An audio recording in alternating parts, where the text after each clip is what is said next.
Фотографијата е вистински времеплов која ни истражувачот му овозможува контакт со едноминато време. Преку замрзнати моменти, таа зборува за разни случаи и настани. Доколку пак се однесува на личност, без разлика кога фотографијата е создадена и дали сме ја познавале таа личност или не, таа ни станува препознатлива и драга. А со тоа и мотивно поблиска, воедно буди уште поголем интерес за запознавање со личноста и нејзините карактерни особини. Така и во случајот за Чента. Да, така и во случајот за Чента. Авторот пишува. Почитували гледачи на Отворена телевизија, ова беше извадок од биографијата низ фотографија на Рубин Чобелчевски за Методија Андонов Ченто. Фала ти што не прими тука во участакот, каде што е изложена изложбата. Значи, почнуваме од книгата. Како воопшто дојде до идеја да ги собереш сите овие фотографии, да ја раскажеш ова приказна за животот на Ченто на ваков начин? Најпрво дозволите да ви се заблагодарам за вашиот интерес, да ја посетите изложбата, да направиме прилог за големиот деец, борец, страдалник на некој начин и поборник за слободна и независна Македонија.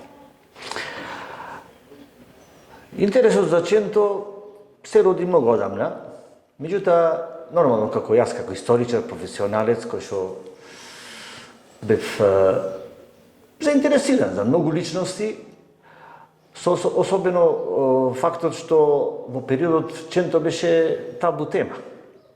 Меѓутоа, со почнувањето на процесот на осамостојување на Република Македонија, 90-тите години, почна да се отвара таа тема и почна да се пишува за него, се пишува зборници, се одржува симпозиуми, монографски дела и така натаму.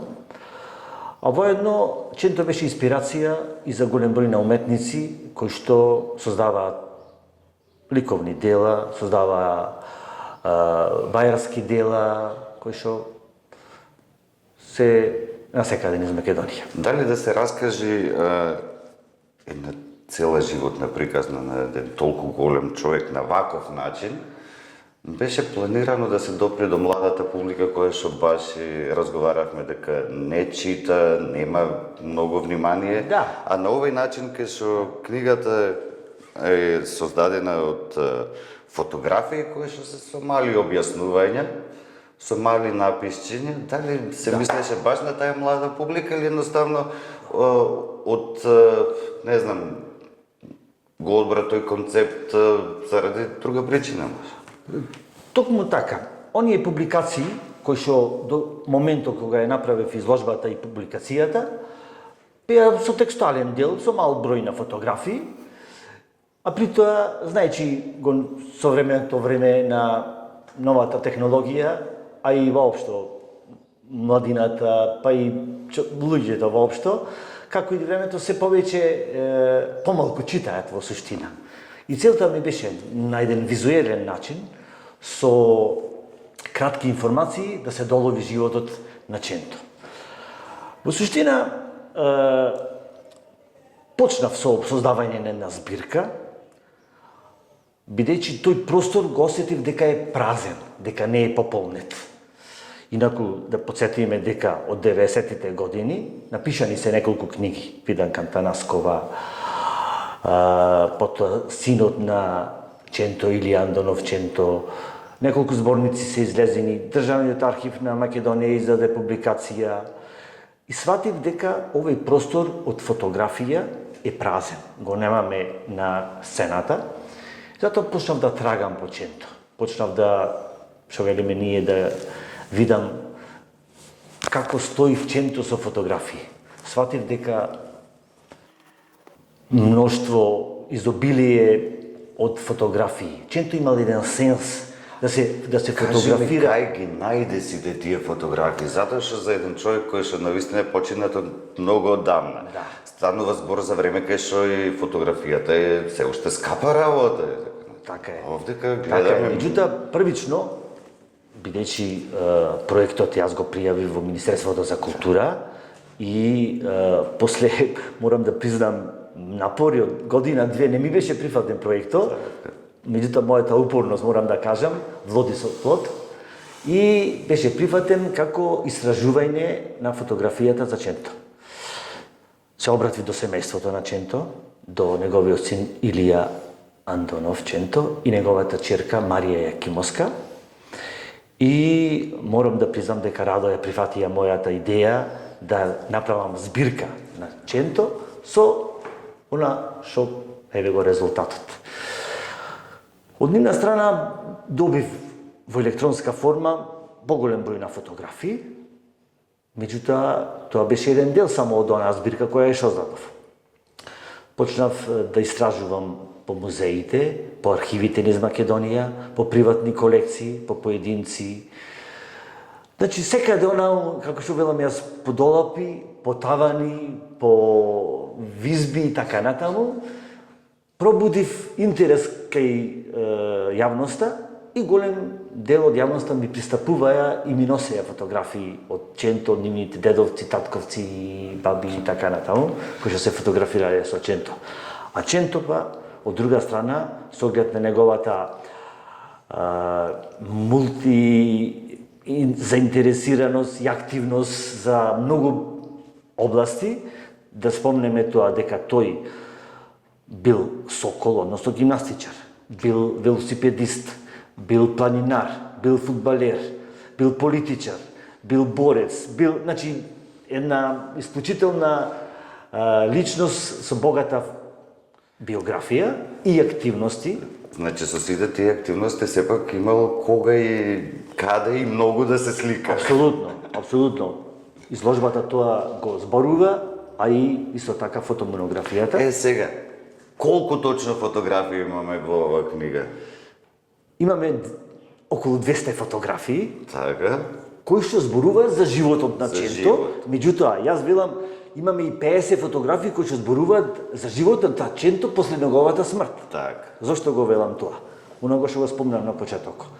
Ченто е инспирација за голем број на уметници, писатели, автори, новинари и така натаму, кои што создавале дела, споменици, книги, спомен, обележие, бисти и така натаму, уметнички дела, и тие ги трагав по нив. Одев по градови, по музеи, по личности и така натаму, и тие се дел од таа книга и од оваа изложба. Сега да ја заокружиме книгата тука, за да не му раскажеме се, да има и да си отворат, да ги разгледат фотографиите, да ја прочитат, да го прочитат животот на Ченто и низ тие кратки описи кои што се на тие фотографии, да се префрлиме на ова кое што стои позади нас, а тоа е изложбата.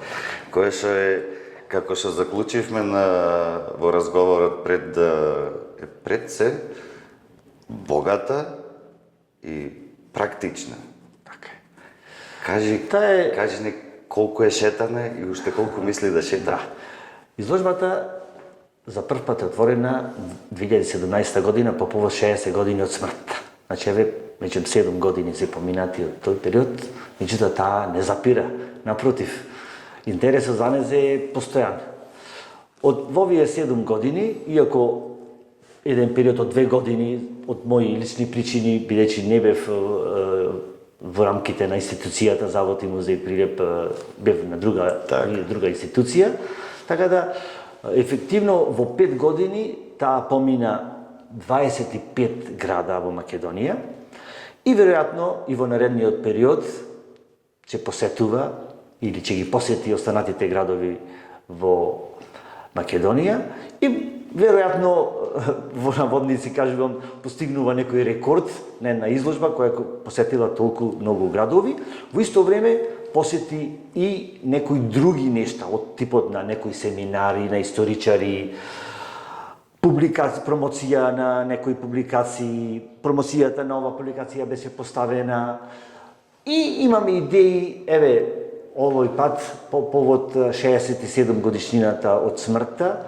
е поставена во участокот и заради временските прилики не ни овозможи да биде поставена на отворено. Меѓутоа желбата е да биде поставена и на отворено. Веројатно немаме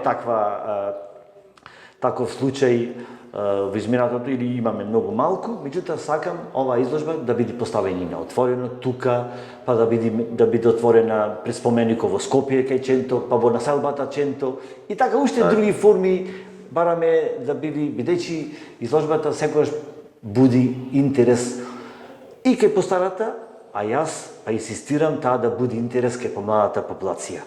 Сакам да пренесам барем дел од она што Ченто го носело во себе. Голема љубов, голема желба за слобода, голем патриотски дух и да пренесеме барем дел од она што Ченто го носи кај новите генерации. Не можеше поубаво да го заврши од ова порака која што ја испречеш до особено младите генерации и на крај ќе ти се заблагодарам уште еднаш. Воглавно и на почеток правихме го обед дека сакам да биде динамични интервјуата кои што ги работам, но сепак кога станува збор за нешто кое што јас се почувствував во моментот на едно многу интересно предавање. И сега слушам информации, не сакам да те прекинам и се надевам дека гледачите ќе уживаат во информациите кои што не ги пренеси, дека доволно ги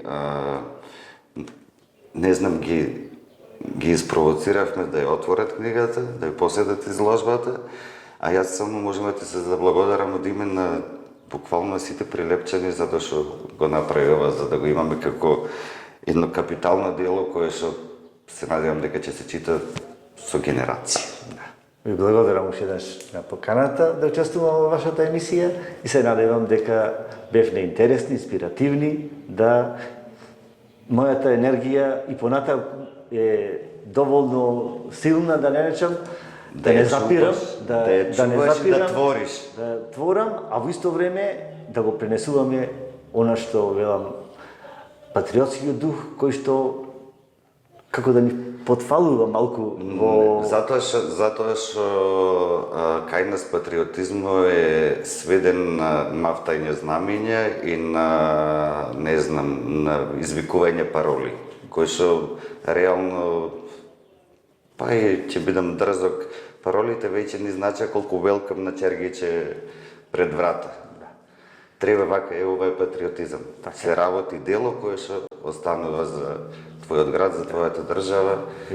Тогаш можеме да речеме дека сме патриоти кога ќе оставаме дела. Ако дури мафтаме само знамења и кажуваме пароли, не бива од нас ништо, ама има надеж со секое вакво дело, со секоја ваква изложба, книга, има надеж. Се гледаме во следно интервју.